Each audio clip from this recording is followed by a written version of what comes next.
Carolyn, welcome to the European University Institute. We're all looking forward to the seminar that you will conduct as part of the Global Governance Program on one of our climate policy series. And the subject is overlapping policies. Now, our colleague economists typically view this as not such a good thing. It sort of violates the one instrument, one policy rule. But you find that there is a rationale for overlapping policies. How is that?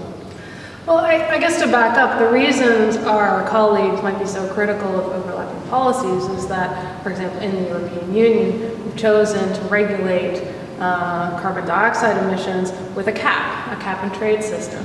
And that means emissions are fixed by the policy. So any other policy that you overlap on top of that isn't going to get you any additional emissions reductions. So once you have the cap and you have tradable allowances and the price on carbon, why do you need anything else? Anything else you do is just going to distort the market away from what's the most efficient way of abating carbon and actually increase the cost of the system. So the rationale why one might want overlapping policy instruments is that maybe there isn't just one policy problem.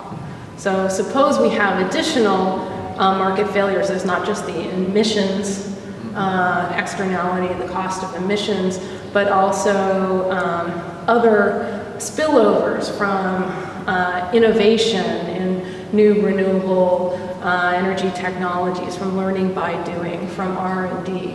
Suppose there are other market failures in markets for energy efficiency for whatever reason, landlord-tenant issues, different asymmetric information, other issues. People don't seem to invest in energy efficiency improvements to the extent that really makes sense. So that is, a potential justification for enhancing your climate policy instrument with other technology-based policies.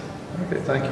If that sounds like a good optimal policy design that makes a fine distinction, if we can't, in the political process, we can't quite get to the optimal design, should we be using some of these other instruments or what? If we have to pick suboptimal policies, does your research tell us anything about what's the best thing to do? Right. Well, that's a great question. And sort of the first thing we look at is, well, what would the optimal policy levels look like?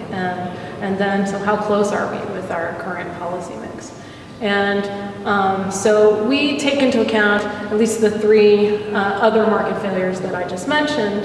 And we find that actually, yes, your optimal policy would have a subsidy to learning by doing. So that would basically be a production subsidy for renewable energy. You would have a subsidy for R&D, and then you would also have a policy to enhance energy efficiency investments.